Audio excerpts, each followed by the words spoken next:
I saw a picture on your website of you at a very young age, and I believe you were with Yep. your Taito sensei. Was that your first experience with Japan and that martial art? Yeah. So I watched Karate Kid like everybody when it came out, and I thought, Mhm. man, I got to do that. So we shopped around for the best kind of karate school in our area for kids, and it just happened to be this really minor unknown martial art called Taito. The teacher, Japanese man, and very traditional style of instruction, and that was what really introduced me to everything. I think. My first class, they gave me a number, Sanjuichi 31. I had to remember that. That was my first Japanese word that I ever learned, and it stuck with me. Wow. And where was that? Because Taito itself is a fairly, um, I don't want to say minor, but one of the lesser popular martial Yeah. arts. So what? So sure. So this was in Atlanta, and Oh, it just happened to be the place that my sensei decided that he wanted to kind of settle in the U.S.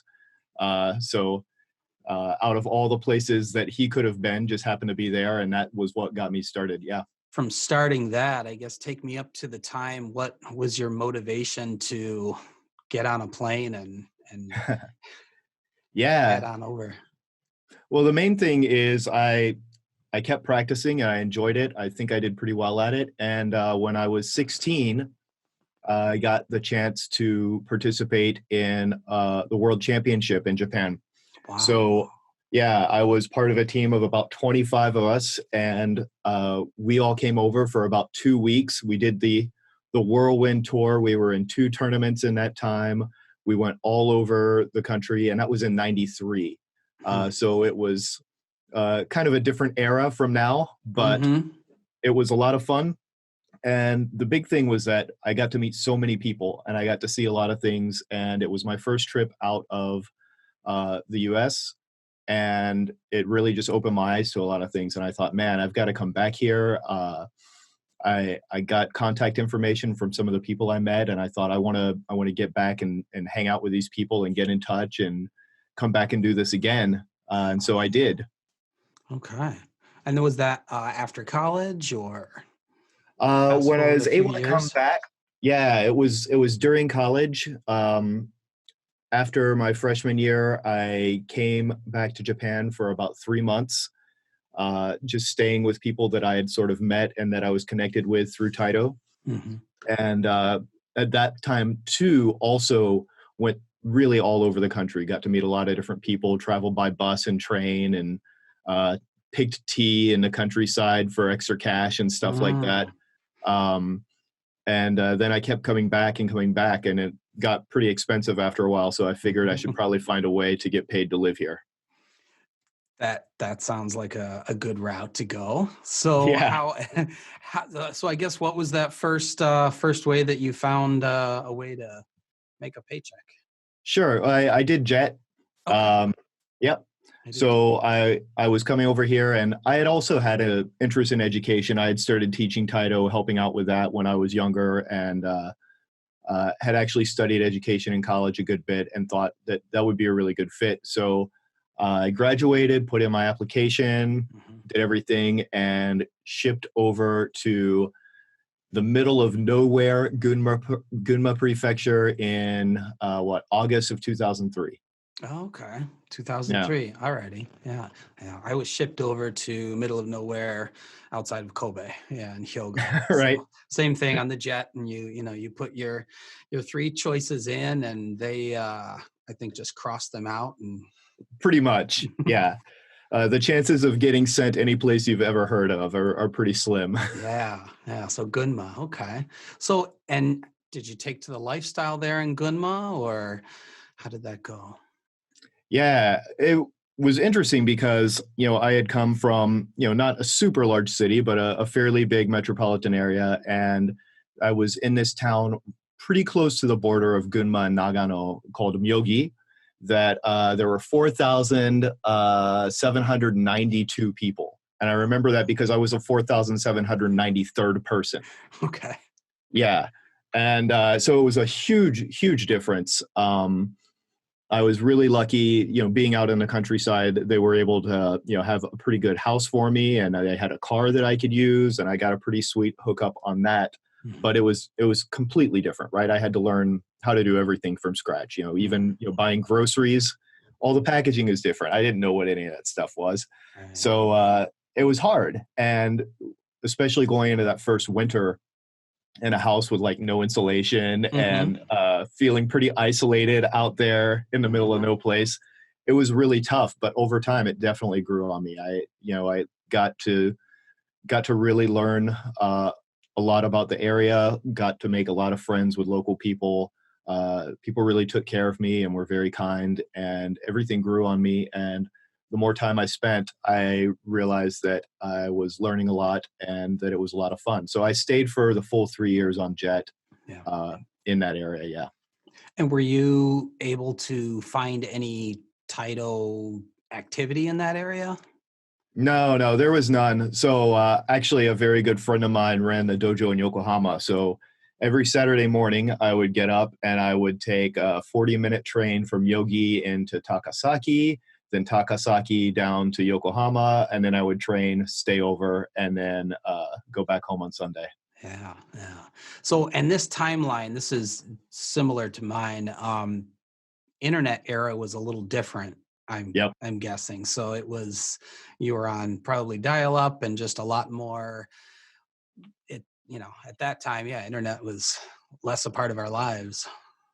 Right. Yeah. The DSL was still just a couple years old in our area. And so we had, broadband technically at the schools that I taught at. Mm, But yeah, at home, I used dial up internet. And yeah, it was very different. And there wasn't a lot of information online. I mean, I remember right. friends had like Lonely Planet guides and stuff. Hmm. Um, I mostly just relied on talking to people for most things. Yeah. And I mean, still, my Japanese is just things I've picked up by completely screwing up conversations. So, It's the best way to learn. Throw yourself yeah, in. Yeah. Okay. So you did the full term, the 3 years, and then yeah, I know the contract is done. sure. So did you have a plan to stay or back No, home? I was done. I was completely finished. Hmm. And I did go back to Atlanta and started teaching there. And, but I had met a lady, Hmm. and we went back and forth a few times, but after a couple of years, rationality won out, and we decided that we were going to spend some time living in the same country again, Hmm. and we ended up moving to Osaka together. Oh, okay. Okay. Yeah. Yeah. So you moved back to Osaka and ready to start a new chapter? Yeah. And at that time, just the easiest thing to do was to get another teaching job, which I did, and that worked Mhm. out fine. Um, and we got married there. But, then when I was really trying to think about the future and everything, teaching isn't something that really is going to take you very far. So Right. that's when I started looking for, kind of alternative paths. What did I want to be doing, and how could I make a life that would be able to provide for a family that would also allow me the freedom to live in Japan or live somewhere else, Right. and be able to do that kind of thing. So started looking around and learning about you know sort of the basics of how marketing was done online, especially, and got really interested in copywriting. Uh, and so I started doing freelance copywriting for a few years And was this and got in English or this was in all in English. okay.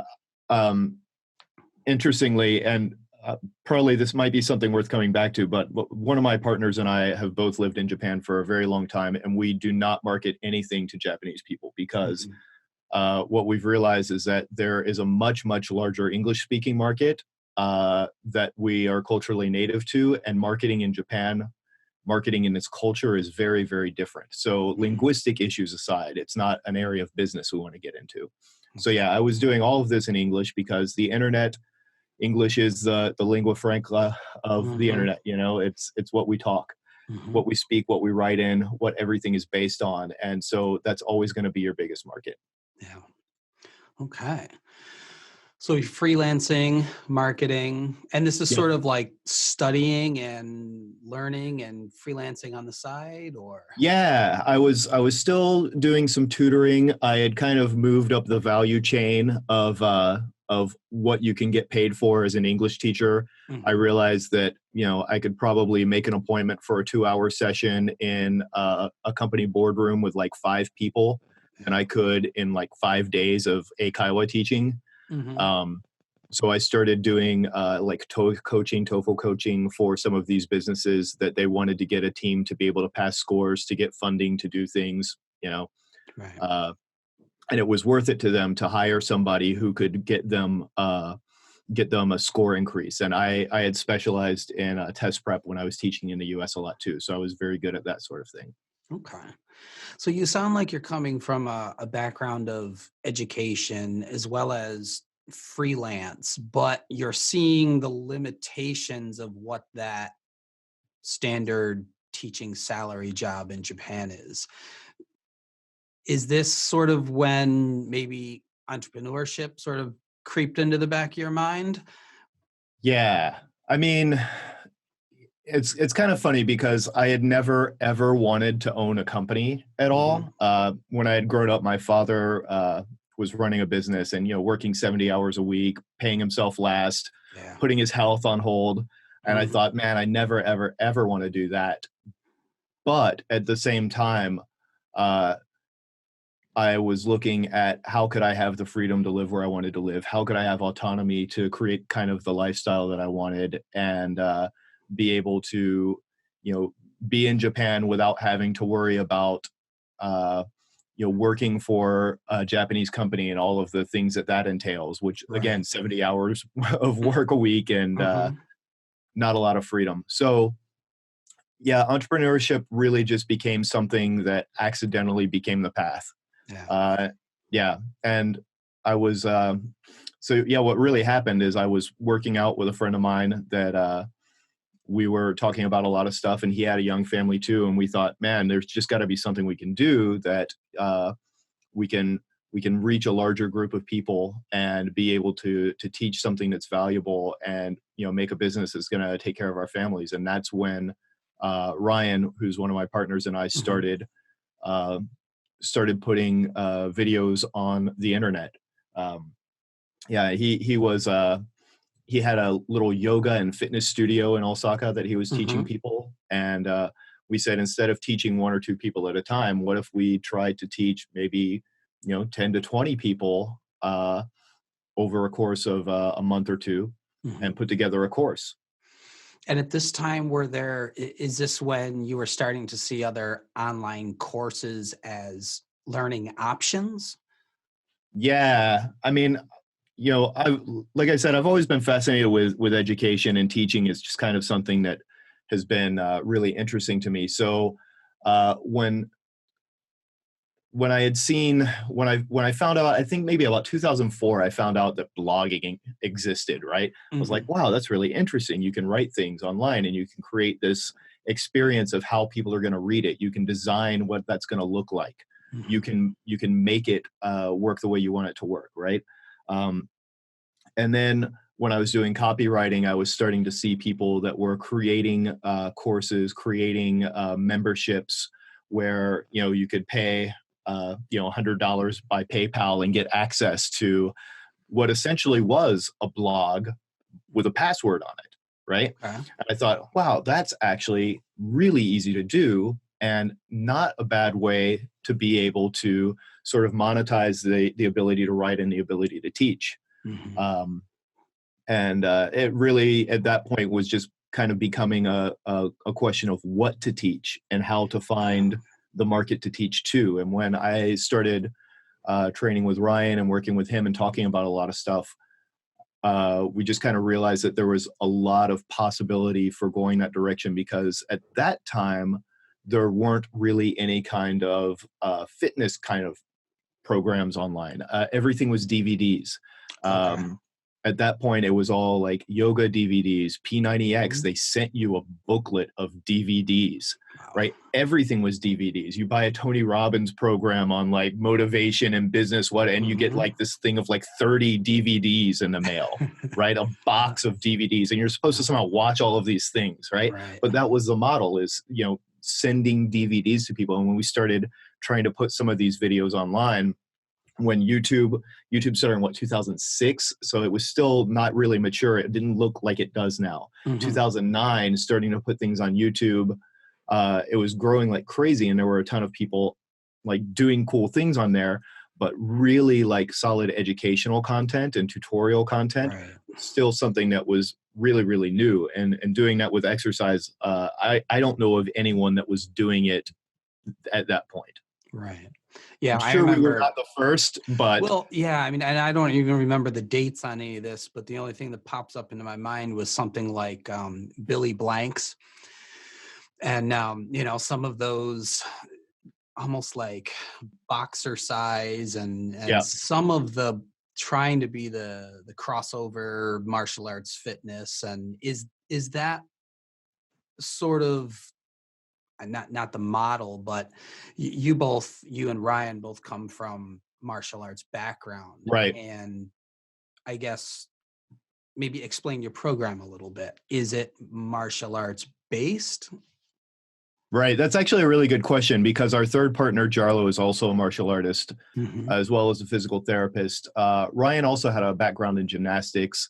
Um, what there is an aspect to what we do that is martial arts based, but mostly that's in the focus on practice, on the focus of the experience, rather than the focus of goal or outcome. So we don't actually teach martial arts movements. We teach people how to have the strength and flexibility and physical control necessary to do those movements or the movements of other activities. So we have a lot of clients who are into surfing, climbing, parkour, Ironman, CrossFit, uh, different things like that. A lot of people that skew towards the action sports side of things, and a ton of BJJ practitioners Hmm. that are looking for more flexibility, more strength in like non-linear directions, as opposed to just lifting a weight up and Hmm. down. Um, so that's kind of what we started doing.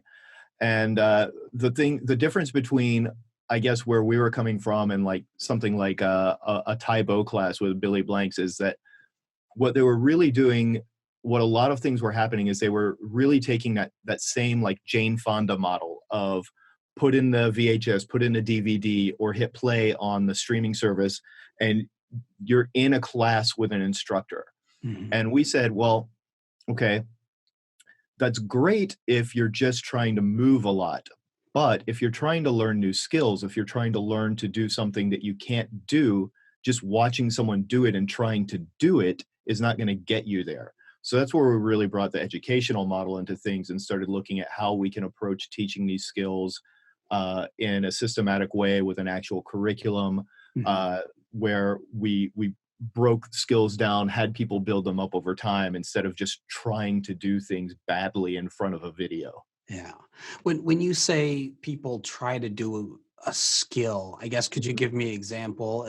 Like what Sure. do people know, or what do you see that, I guess, what Right. wouldn't I know how to do?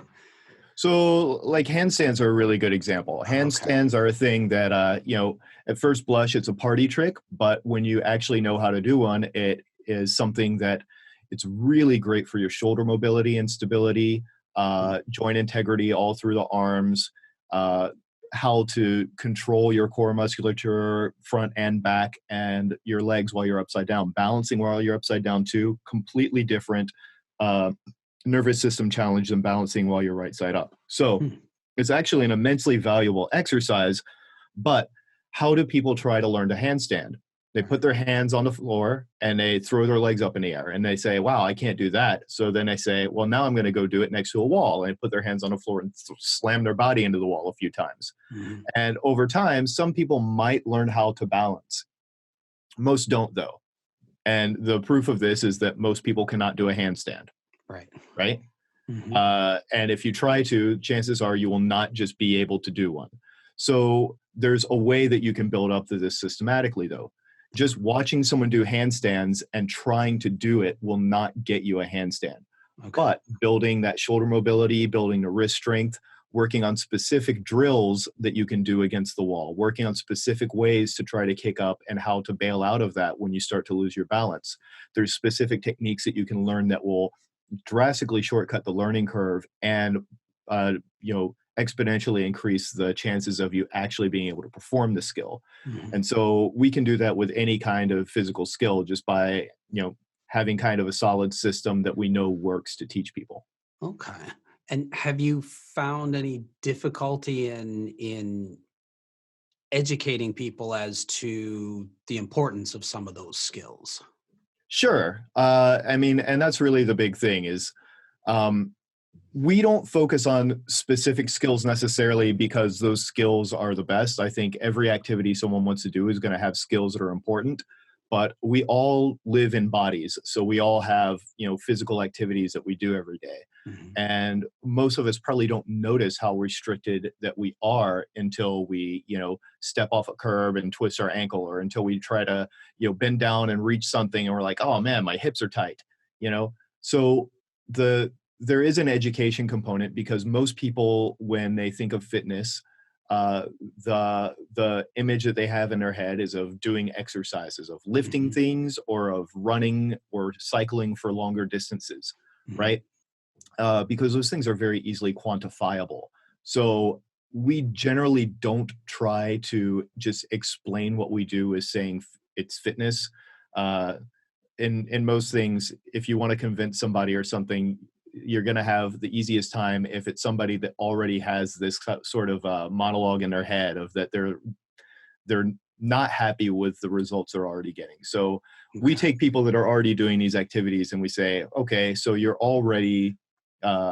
you're already say doing Brazilian jiu-jitsu, Mhm. right? You notice that you're expending a lot of energy and getting out of breath because you're having to work too hard to get into some of these positions. Mhm. What if we increase your mobility and increase your endurance so that you could do these things more efficiently? So it's And almost complementary yeah, to some of the programs that some people might already be doing rather than trying to replace. right. Yeah, we don't see ourselves as really much of a replacement for anything. Mhm. If you're doing things and you like doing them, keep doing them. But uh, you know, there's a huge, huge, huge number of people that are finding the limitations of what they're doing and wanting to get better at those things. So, Mhm. yeah, we don't feel the need to compete with swimming Mhm. per se, right? Yeah. Because water is a fact of life on planet Earth, and we will lose. Mhm. Okay. So taking a step back, I'm not sure you and your partners had formulated this idea and you came up with the name GMB. Right. We were, yeah. So when we started, where we really saw the hole in the market uh, was Ryan's gymnastic experience, and CrossFit was starting to take off. This was like 2009 when we were playing this, 2010 when we started, and there were a lot of people that were starting to use like gymnastic rings and were actually really hurting themselves because the Mhm. only way that they knew how to try to mimic the exercises they saw gymnasts doing was again by trying it Right. and being wrong. Mhm. And they weren't making a lot of progress. People were tearing out their shoulders. Yeah. People were, and then just getting really frustrated. So uh, Ryan had, a lot of gymnastic experience, and we knew the right way to actually train those skills. At the time, there was no actual program in learning how to do like a muscle up or something on rings. There were a few videos, there was a couple of books related to gymnastic training, but there Mhm. was nothing that really showed, an actual program, how to do the exercises, how to put them in sequence and what to do. So that was what we started with, and we thought, gold medal, yeah, gymnastics sounds good, right? Mhm. And so we started with that. Over time, people just started calling us GMB, and we realized that instead of typing 19 characters for our domain name, that Mhm. gmb.io was a lot simpler and easier. So And what does GMB stand for then? GMB initially stood for gold medal bodies. Now it's kind of Oh, like giant meatballs, give me okay. bacon, whatever. I love it. Okay. So I mean, I find it interesting that, the three of you guys were all training in martial arts or Mhm. gymnastics. You were based in Japan, Osaka or Tokyo area, and you didn't have the desire to open a physical location and sort of try it out first, or Well, Ryan had a physical location and oh, that's right, the yoga and yeah, and mhm. so that's what we knew we wanted to get away from. Okay. Um, yeah, And that was, you saw the limitations of a physical location? right. I mean, and especially as being non-Japanese people in Japan, your fact of the matter is you're going to be paying more for rent. You're Mhm. going to be liable to more potential communication and business issues with people that are just Mhm. your fault because you're not from here. Uh, we over time just wanted to do things that were easier. And Mhm. I absolutely commend people that want to battle against the system and battle the odds and Mhm. want to fight against things that seem very difficult. I'm not that kind of person. I'm exceptionally lazy. And Mhm. so when I started looking for what kind of business I could build, I started thinking, what can I do sitting in a recliner with a drip feed of ice cream into my Mhm. body. I mean, I've heard it said before, I mean, and it's ambitiously lazy, and I just love Yeah. that term, it's I think to be like if you're really really lazy, you have no choice but to get pretty clever about things. mhm. I And love so that was really like our acid test for a lot of things is we could have gone all over the world teaching seminars. We get right. offers still all the time, people asking us to teach seminars, but we've got families. We don't want to spend all of our time on the road. Why would we set up our business around the expectation that we're teaching seminars? Right. So we made everything from the very beginning about you will log on, you will see videos, and we will help you by email. And that has Mhm. been 100% how we have managed everything since. And I guess, is your business at a point right now where this is your main focus, or do you have multiple side hustles you're working on? No, this is it. This is my main business, my partner's main business, and 18 people that we have on staff full time's main business. Wow. Okay. So you've really taken your idea you've really fleshed that out. Yeah. Yeah, this company is at this point just shy of 10 years old. And so Okay. we've been building it up. We've been, reinvesting profits back into growing. We've been, you know, trying to make this thing, help a lot more people. And so we have worked with almost 70,000 clients now in over 100 countries. Mhm. And yeah, no signs of slowing down. Yeah. So that sounds like a great trajectory, but I'm assuming along the way somewhere you must have stumbled somewhere. Oh, yeah, every day. Every day? Um, What would be an I think example of um, the biggest thing is that what you think you're going to do starting off is usually not going to be the thing that's going to take you further. There is the old thing like what got you here won't get you there, right? Mhm. The skill sets, the ways of thinking, the assets that get you to a certain level aren't going to take you to the next level. And from people that I've spoken to and what I've seen, there's like different tiers in business too, right? There's like the side hustle up to a couple $1,000s a month, and then it's really hard to scale past that until you can devote more time to it full time, right? Mhm. Then there's, like you might be able to full time hustle something up to like 10, 15 grand a month. I mean, I know people have done a lot more than that, but it's not common. If Mhm. you start getting up to that level, you're probably going to need to hire some help, right? Right. And there's different thresholds where you're like about 50,000 a year, $100,000 a year, quarter of a million, half million. getting to your first like $1 million in sales a year, getting to like 2.5 to 3 million, and then to 5 to 6, and then from 6 to 10, like these thresholds, it's completely different game when you jump from one to the next. And so at each of these, it's been huge for us. Like when we went from say $400,000 a year and 7 people, Mm-hmm. we doubled both team size and revenue the next year. Right. And we had about 12 people and did like 8 something, right? Mm-hmm.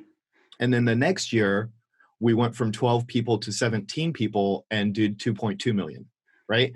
And like that kind of growth is very, very difficult to make continuous, and it's very stressful, because we went then in 2 years, we went from 7 people to 18 people. Yeah, that's a right? lot more responsibility and mouths to Mhm. feed that you have to worry about. And Right. And communication problems, organization problems, learning how to manage. I'm not a manager. Mhm. I just like things to happen. I don't want to have to think about, like helping people make things happen, Mhm. or you know, helping people stay organized with stuff. So we had to teach ourselves how to manage a team, how to organize all of that stuff. So Um, the teams that you built, were these people like close by in Japan, or were you now, expanding all around the world? our team, I think, is in 7 countries, and we're in 13 different time zones. Okay, so there's logistical issues there too of Yeah. getting everybody on the same page. Right. For a lot of reasons, we just decided to just embrace fully remote from the very beginning. I mean, when we started, Ryan and I were in Osaka, but our other partner, Jarlo, was in Seattle. Mm, And then I moved to Hawaii. okay. And so from the beginning, we kind of knew that we were all going to be in different places. So we Mhm, just kind of set it up that way. And you get used to asynchronous communication and all of that. mhm. But yeah, as you add more people, there's always a lot of things logistically that you have to start thinking about. Yeah. And yeah, it is more responsibility. So as you were growing, and I guess even from taking the step from teacher to full-on entrepreneur now, how was your wife and how was your support system around you? I mean, Yeah, it's like you said, it's risky for you, but you got to have some people in your corner to keep going. right. And I think that's a great question, because I mean, as you know, like entrepreneurship is also not a very common path in Japan. Hmm. So, and I remember even when we were looking for an apartment in Tokyo, there were a lot of places that were like, "Oh, we can't work with somebody who's self-employed." Yeah. Even though, financially we had far, far plenty of resources and assets to be able to handle that. There's a trust issue in Japan with that. So, I was very lucky that my wife is not like most people. Mhm. So, uh, in the beginning, it was really hard, and we were scraping by. And I did rely on the fact that my wife had steady employment for the first couple of years. Um, because mine was not very consistent. We would make money, and then we'd have a couple months where we wouldn't make much money, and then we'd make a Mhm. lot of money the next month, and then a couple Yeah. months where we didn't make much again, right? So it was Yeah. very hard. It was that kind of roller coaster and really hard to plan for things. So the Yeah. consistency of my wife's work was really, really helpful. Mhm. Um, but then over time, things smoothed out, things got better, and when our daughter was born, after that, my wife did not have to go back to work, and she's been uh, she's been very supportive. But I think she's also at times struggled to understand even what it's like to run a company, because it's not something you can really get unless you've done it, even if you're watching someone go through it, but also Mhm. because it's just not something that really is part of the conversation in Japan. So there were a lot Right. of things that we had to go through together to kind of, you know, figure things out. Like, it was very difficult for her to understand that sometimes when I'm sitting staring at the computer, that I'm actually doing work, Right. or if I'm just sitting there thinking and staring off into space, sometimes I'm actually doing work. And that's a very difficult thing to get unless you've unless your job has been to sit and think and solve problems before. Hmm. And so, we made little compromises and agreements that really helped. I agreed after our daughter was born, decided that I'm not going to work on weekends anymore. Yeah. Because it became important to spend that time with my family. And then after a while, I decided that I just don't work at home, period. And I've always Wow. found offices or co-working spaces or had another place where I can do my work and leave my work there, which has been one of the real keys to our family sanity over the past few years too. Wow. Okay. Wow. So I think this is a great spot where we're going to take a short break and come back with the Shinkansen speed round. We are back, and I've got a few quick questions for you just off the top of your head. All right. Bootstrap or bring on investors? For me, bootstrap 100%. Niche down or go for mass appeal? I think it's kind of a combination. I like to niche first and scale from there. How many hours of sleep a night do you get? Now at least 8. On a scale of 1 to 10, how much of a risk taker are you? That's it's been a sliding scale. As the company grows, I have to become more conservative, but personally, I'm very accepting of risk. Hmm. On a scale of 1 to 10, how weird do you consider yourself? 12. Any examples? Any quirky hobbies? Oh man. So growing up, I got into playing music, and my favorite bands were Parliament and Frank Zappa. So that's probably not your common things for a suburban white kid to be listening to. Well, Atlanta, Parliament, I can see a Oh connection. yeah, Yeah. right. Yeah. Okay, cool. Um, what is a Japanese food or drink that you're sort of hooked on right now? My number one thing that I come back to is the Chakomonaka jumbo ice cream. Hmm. They are awesome. It's a Yeah. little cookie wafer with chocolate and vanilla ice cream in there. They're 103 yen at the 7-Eleven, and that has been my go-to snack as long as I can remember being here. Okay, all right. What is an essential tool or gadget that keeps you afloat? I live on my iPhone, which I should probably be Mm. embarrassed to admit, but I do about 70% of my work on there. And uh, yeah, I use it for paying for things. Right. It's amazing. We've got, cashless systems here that are really pervasive. And so it's the one tool that I probably would replace immediately if anything happened to it. Okay. And is there a book that you would recommend the small business Japan listeners? Man, I've got, you can see behind me, listening people can't, but I have a bunch here. The best business book I read last year, I'll tell you what it is. It's called Alchemy, and it's by Oh, Rory Sutherland, who was a marketer at Ogilvy. And it's about all of these counterintuitive things that where human behavior varies from what logic would dictate. And that's something I think every business person needs to really understand, user buyer psychology. It's absolutely fascinating. okay. All right. And in general, do you read or are you on audiobooks as well or I read. I cannot stand audio content. okay. It's All just right. not, I cannot pay attention to it, but I love reading. I've always been a reader. I just read a ton.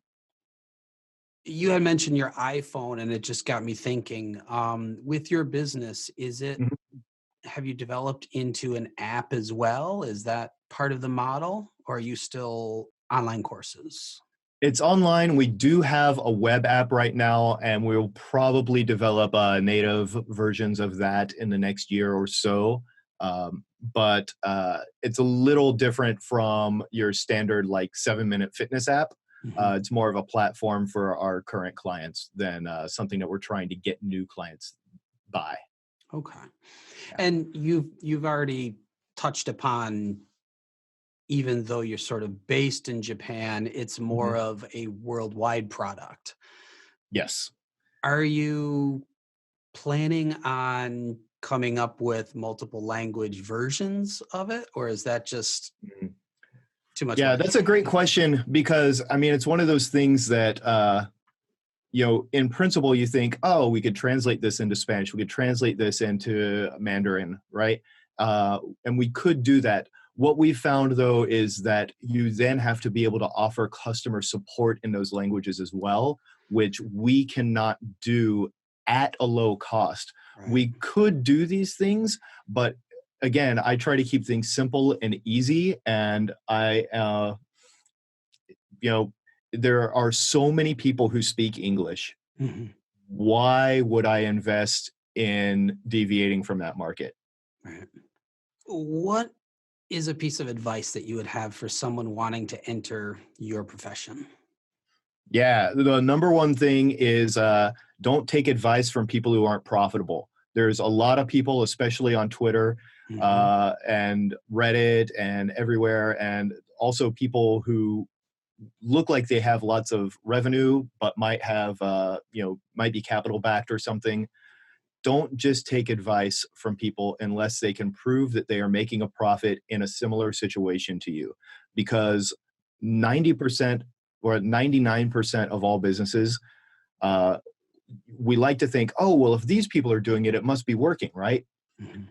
You don't know that. You don't know what's working. There's no proof. Nobody out there knows what they're doing. They're mostly doing it because they saw other people doing it too. Mm-hmm. So don't assume that just because you're business heroes or a business that you want to emulate or an entrepreneur that seems to be absolutely killing it says a thing that it's Mm-hmm. going to apply to you. Okay. Could you walk me through a typical day for you? Do you start the day with a morning routine? Um, yeah, my routine has changed a lot, and mostly in response to family changes. Mm-hmm. So right now, my daughter is 7 years old. She's in first grade here. And so right now, the routine is basically we get up around 7. Uh, we'll watch some TV, eat some Mm-hmm. breakfast, and get her ready for school. She leaves a little before 8. And then that's when I take a shower, get dressed, get my stuff together. I'll kind of sit down for a few minutes and I like to open my calendar with a notebook and write out what I'm going to be doing that day, any appointments, and also like just main priorities. And I find it's really important to know what my main priority is. That is the most important thing that I have to get done, and have that written down. And then since because of time zones, I have to do a lot of meetings early in my day. Yeah. So around 9 is usually I have to be in my office or somewhere where I can have a call. I would really prefer not to have meetings in the morning if it Mm-hmm. were my choice, but it's not my choice. So Yeah. mornings are usually meetings, and then I get burned out after that and I have to go take a walk, get a coffee. Um, I usually walk around for about 30, 45 minutes and kind of think about things, whatever I'm working on. And then I come back and I try to answer questions for my team, do internal communication and that kind of thing, Mm-hmm. and try to get home by like 4 so I can spend some time studying with my daughter before dinner. Okay. Then yeah, hang out, bedtime, bath time, read a book. Mm-hmm. Yeah, a couple times a week I'll work out, and a couple times a week I practice Taito. Okay. So Taito is still a part of your life. Yep. Very much. Yep. Nice. 35 years later, still doing it. Very cool. Okay. Yeah. Diet and exercise seem to go hand in hand. And I'm wondering if there's any plans of adding a diet plan to your Right. system or supplements or anything like that. It's actually a great question. We actually resisted this for a long time because people have so many semi-religious beliefs about diet. Mm-hmm. But we actually, earlier this year, did release our first eating program based on eating skills. And the kind of difference is that it's based on your habits around food and uh, the way that you set up like your routines and your schedule and how you choose what you're going to eat and how you know if you're really hungry or if you're just eating emotionally and these Oh, kinds of things, noticing things and working on your habits rather than telling you that this food is bad, you should never eat this, you mm-hmm. need to measure all your calories.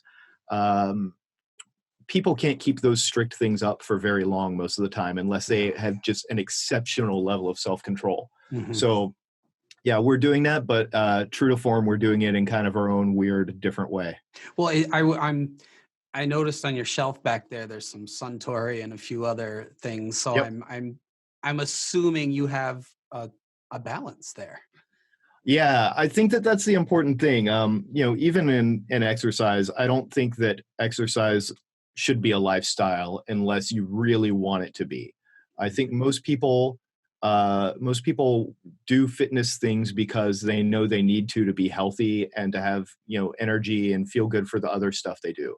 Hmm. And so, drinking a lot of alcohol is not optimal for your health, Hmm. but if it's something that you enjoy, and I do enjoy, Hmm. I enjoy bourbon. So I have Hmm. several bourbons back here. And, it's not something that I drink every day, but if I am in the mood to, then it's something that I have learned through the years how to enjoy moderately and responsibly. And it's a vice I've cultivated rather than an Hmm. addiction that I'm a slave to. Right. Yeah. I mean, and I think that's perfect is, to be able to enjoy it without the guilt. Right. Yeah. Okay. Yeah, I think it's absolutely important, and I think that's true of of fitness, of diet, of study, of any kind of thing.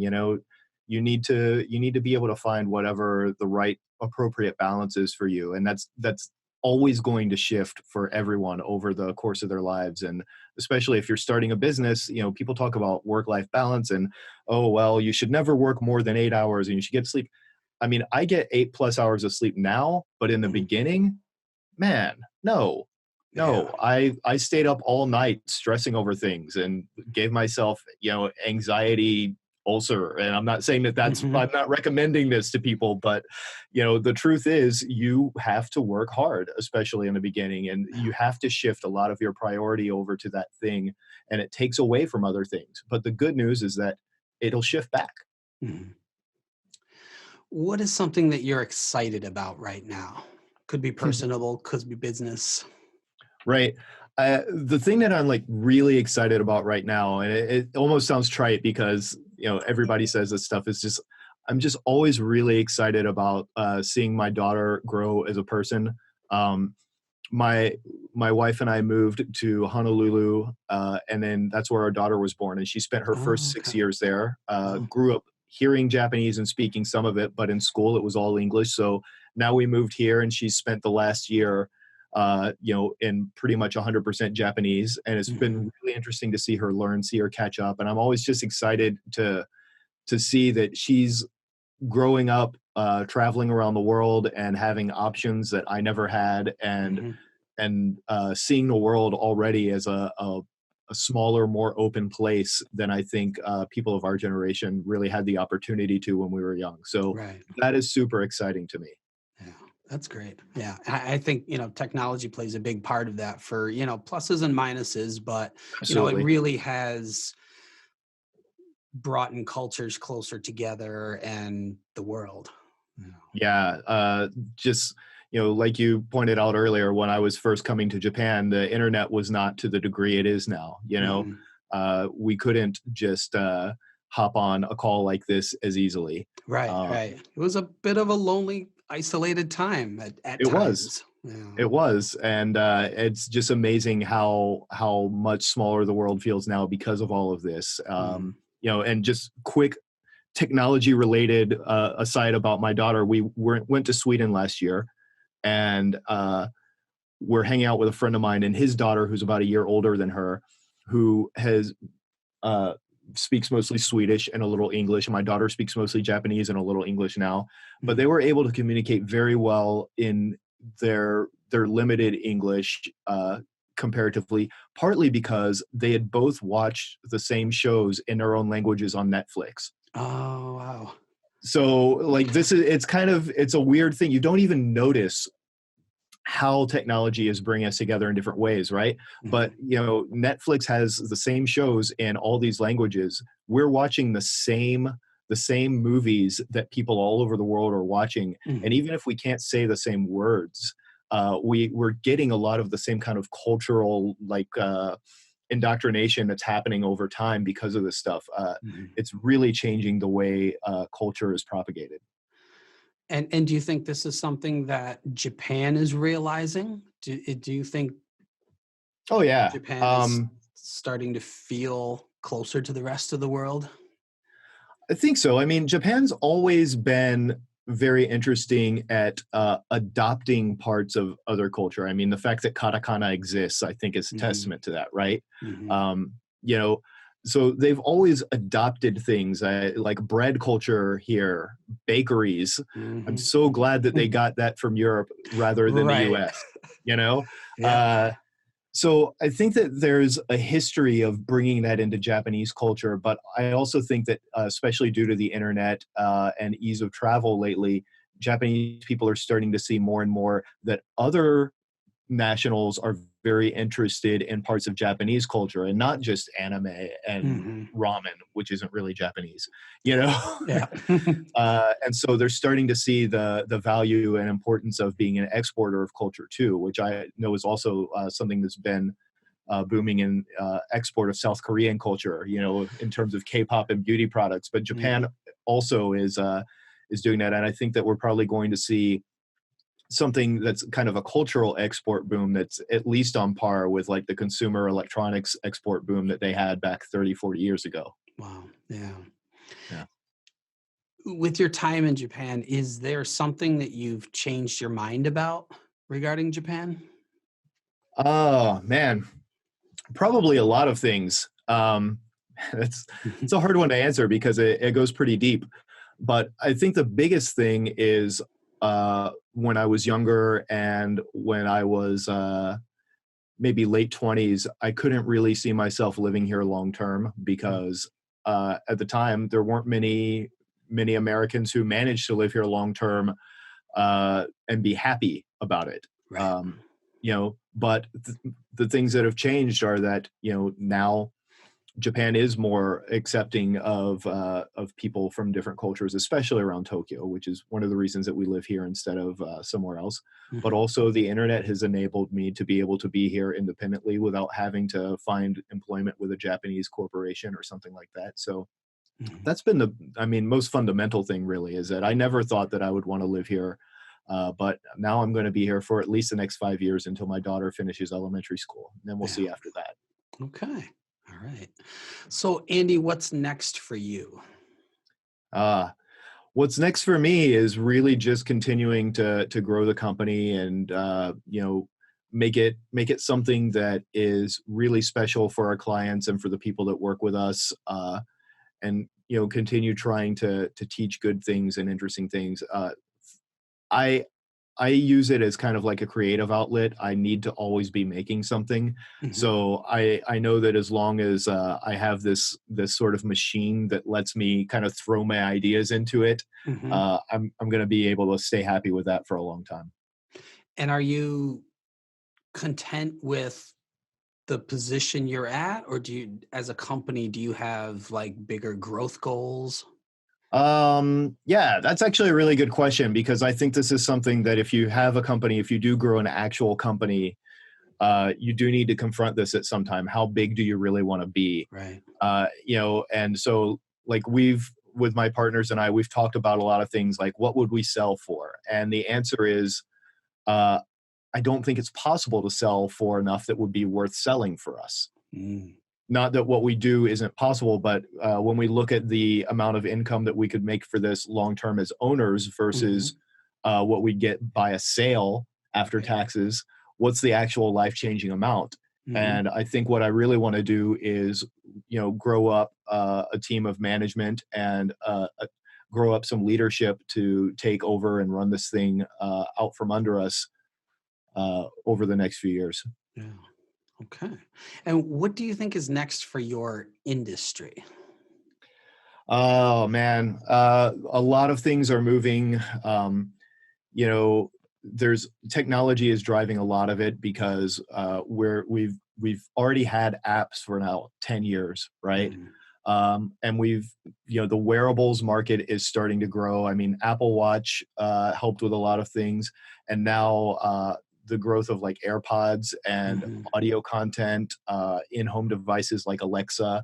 mhm. Uh, and I think that the technology is swinging in a really different, interesting way. And it's going to be a lot less people sitting in front of screens and a lot more of people moving through the world and trying to access the content that they need that way.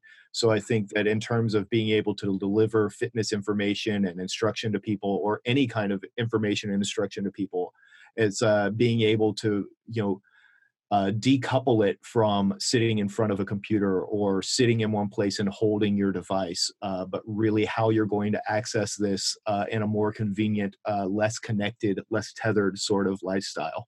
Mhm. Okay. I guess maybe the last tech question I have is like, for marketing wise, what do you engage in social media that much? And if so, what outlets have you found effective for you? Personally, I am kind of off of a lot of social media right now. But as a business, we are very heavy users of both Facebook and YouTube. Mm. Um, we advertise heavily on Facebook because it's proven effective for us. We have a very good organic following on YouTube, and that's proven effective for us.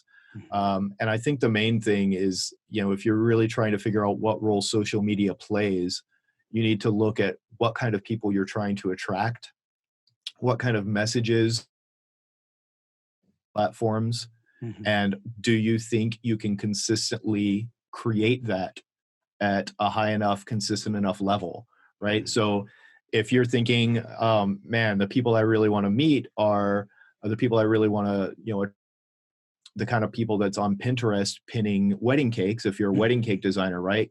You need to be thinking, well, can I generate, 10 to 20 new beautiful photos of wedding cakes every single day forever? Right. And that's how you'll know that Pinterest is the right place for you.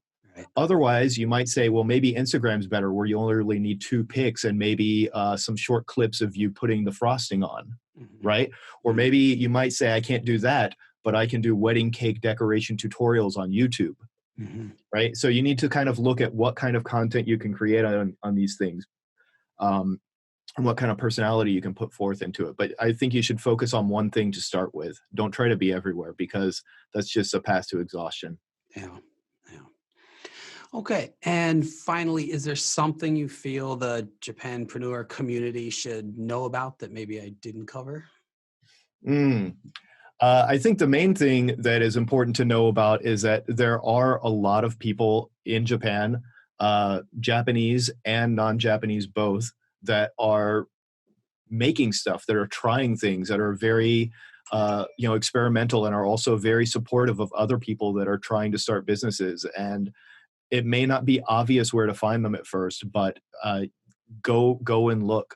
You know, get on, Reddit or Hacker News or Facebook groups or whatever, and just start asking around. You'll find someone depending on where you are. I know around Tokyo there's, like a dozen groups of people that meet up at different times, and getting that support is possible. And it really wasn't as easy to find just even a handful of years ago. So if you don't have a group of people like that, being an entrepreneur can be isolating and lonely and difficult and challenging. And so you need people not just online, but you need in-person time, Mhm. to just, chat and decompress and bounce ideas off of people.